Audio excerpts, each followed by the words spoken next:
Good morning, happy Monday. Today is August 18th. This is Wake Up with KERA News, and I'm Andrew Garcia.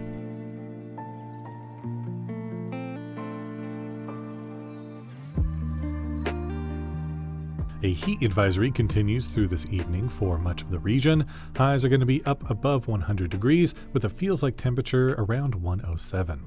There's also a slight chance that we could see some thunderstorms off and on throughout the day. As school begins in Fort Worth, the district faces an uncertain future, a possible state takeover. We'll hear more about that after the news. Newly released text messages show the chair of the Texas Funeral Service Commission sharing anti-Muslim links and photos. As KERA's Tolawani Osibamowo reports, it comes amid the commission's ongoing investigation into a Plano mosque. Messages obtained by KERA show Kristen Tips sending an anti-Islam graphic and videos to former Executive Director Scott Bingaman. State Representative Salman Bojani, one of two Muslim House members, says Tips needs to be held accountable. When you're in the government, you should be, whether you're elected or appointed, you should be held to a higher standard. And you should be not insinuating this kind of hate amongst your peers and executive director. The Funeral Commission is currently investigating the East Plano Islamic Center for allegedly operating as a funeral home without a license. For KERA News, I'm Toluwani Osibamowo.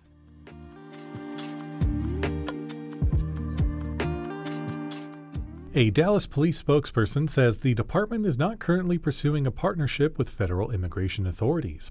As KERA's Bekah Morr reports, it comes after a North Texas congresswoman sent the police chief a letter demanding transparency. Julie Johnson represents District 32 in the U.S. House, which encompasses parts of Dallas proper and its outlying suburbs.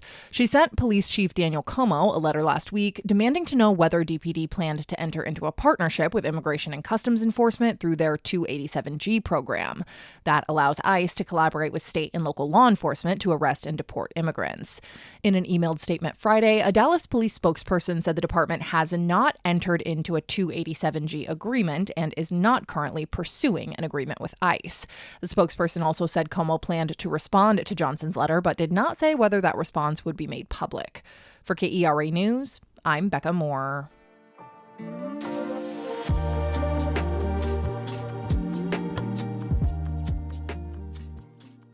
Fort Worth ISD students started classes for the new school year last week, just like most North Texas districts. But unlike others, a possible state takeover looms over Fort Worth schools. What does this mean for a district with 70,000 students and nearly 10,000 employees? Jacob Sanchez is the education editor of the Fort Worth Report.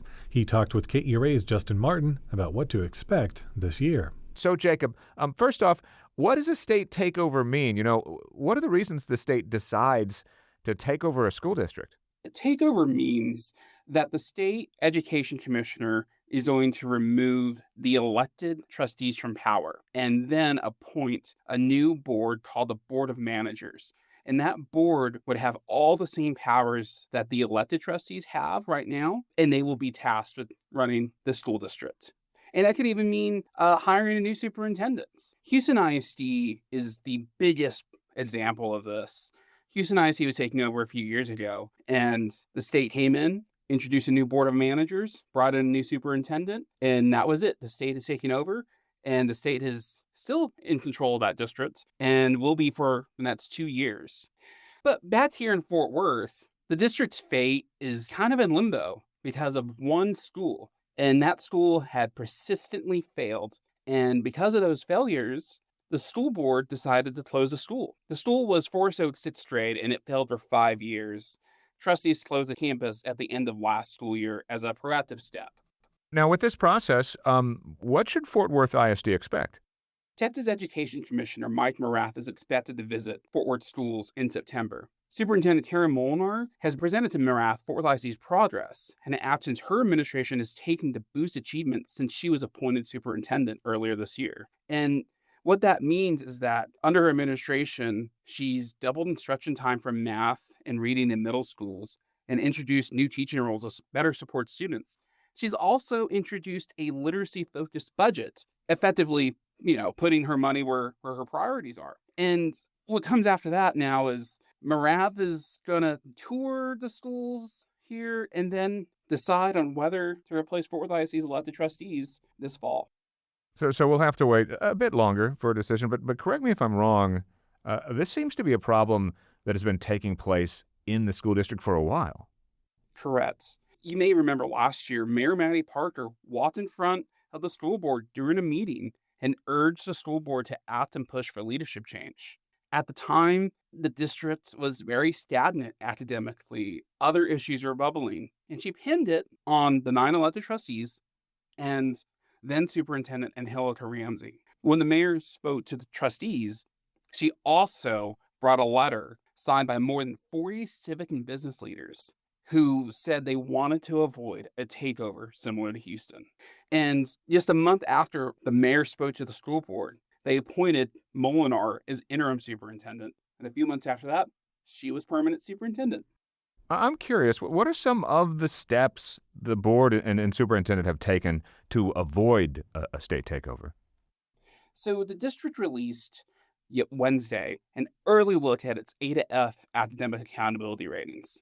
And there were some encouraging results. The district gained a number of A-rated schools. The district now has 17 A schools. 9 schools moved from an F to a C. And the number of F-rated campuses in Fort Worth dropped from 31 to 11. What is Fort Worth ISD doing as it awaits a decision from the state? It's full steam ahead. That's what Dr. Molinar has told me. She said she's going to keep focused on students. And she said the district must keep moving forward and improving.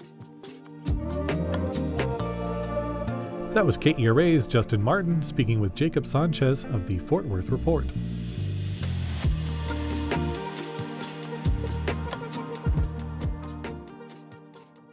The Texas Rangers won against the Blue Jays yesterday, 10-4. It was their only win against the team all weekend, though. They'll take on the Kansas City Royals tonight. Jane Austen fans can head to the Allen Contemporary Theater for a production of Sense and Sensibility. The classic follows the Dashwood sisters through love, heartache, and scandal. It's on stage through August 31st. For more information and to find some other fun things to do, visit our Go See DFW calendar at kera.org/calendar.